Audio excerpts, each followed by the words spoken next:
મહેસાણાના વિસનગરમાં આજે ક્ષત્રિય ઠાકોર સમાજની મહારેલીનું આયોજન કરવામાં આવ્યું છે। આ રેલીને પોલીસની પરવાનગી મળી નથી, તેમ છતાં રેલી કાઢવા મક્કમ હોવાની આયોજકોએ વાત કરી છે।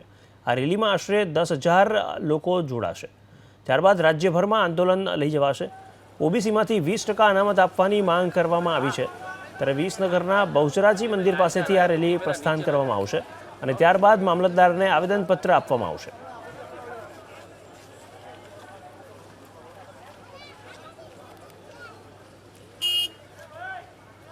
તો મહેસાણાના વિસનગરમાં આજે ક્ષત્રિય ઠાકોર સમાજની આ મહારેલી એના જીવંત દ્રશ્યો અત્યારે આપ જોઈ રહ્યા છો એબીપી અસ્મિતા પર। આ રેલીને જોકે પોલીસની પરવાનગી નથી મળી, તેમ છતાં આ રેલી કાઢવા માટે આયોજકો મક્કમ હતા।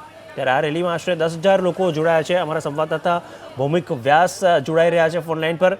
ભૌમિક, શું મુદ્દાઓ છે આ રેલીના? जी बिल्कुल, जेनोलो जणावी दो कि आ रेलीनी शरूआत थई चूकी छे।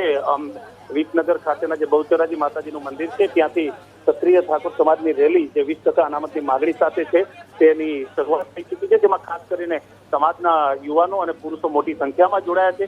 પોલીસનો પોતાનો બંદોબસ્ત છે। સમાજની માગણી છે કે 20% અનામત છે તે તેમને અલગથી આપવામાં આવે, કારણ કે જે ઓબીસીમાં તેનો સમાવેશ છે પણ તેમાં તેને પૂરતો લાભ મળતો નથી। ત્યારે બીજી બાજુ પોલીસ તંત્રનું કેવું છે કે કાયદો અને વ્યવસ્થાની દ્રષ્ટિએ ખાસ કરીને પરમિશન નથી આપવામાં આવી, પણ રેલીના આયોજકો રેલી કાઢવા મક્કમ છે અને રેલી અત્યારે નીકળી રહી છે। અને આ રેલીમાં કોઈ સૂત્રોચ્ચાર નથી, હાથમાં બેનર અને પોતાના પ્લેકાર્ડ લઈ આ લોકો સરકાર સામે પોતાની માંગણીઓ રાખી રહ્યા છે। જી ભૌમિક, શું રૂટ છે આ રેલીનો? ક્યાં પહોંચી રહી છે આ રેલી? હજી રેલીનું પ્રસ્થાન થયું છે। જે ઠાકોરવાસ છે, જે બહુચરાજી માતાજીનું મંદિર છે, ત્યાંથી આ રેલીનું પ્રસ્થાન થયું છે। આ રેલી વિસનગર શહેરમાં ફરી અને મામલતદારશ્રીને આવેદનપત્ર આપવાનું આયોજન છે। અને હું તમને કહીશ કે ખાસ કરી અને રેલીની સાથે મોટી સંખ્યામાં પોલીસ બંદોબસ્ત પણ જાળવવામાં આવ્યો છે, મોટી સંખ્યામાં પોલીસ પણ હાજર છે। તો જે આયોજન છે તે મામલતદારને આવેદનપત્ર આપવાનું છે અને પોતાની માંગણીઓ સરકાર સુધી પહોંચાડવા માટેનું આયોજન છે। જી ભૌમિક, ત્યારે પોલીસની પરવાનગી આ રેલીને મળી નથી, તો પછી મામલતદારને આવેદનપત્ર આપવાનો જે તેમનો હેતુ છે સિદ્ધ થઈ શકશે? બિલકુલ, અમે પોલીસ અધિકારીઓ સાથે વાત કરી, તેમનું કહેવું છે કે જે સ્થિતિ છે તે સ્થિતિ પ્રમાણે અત્યાર સુધી પરમિશન આપી નથી, પણ જે રીતના જે પોતાનો વિસ્તાર છે ત્યાંથી આ રેલી નીકળી છે તો આગળ પોલીસ પોતાની કાયદાકીય કાર્યવાહી કરે તેવી શક્યતા ખાસ કરીને તેમનું કહેવું છે કે જો પરમિશન મળે તો મામલતદારશ્રીને આવેદનપત્ર આપી શકાય, પણ જો પરમિશન ના મળે તો આવેદનપત્ર આપી ન શકાય। જી ભૌમિક, આભાર આપનો આ જાણકારી આપવા માટે।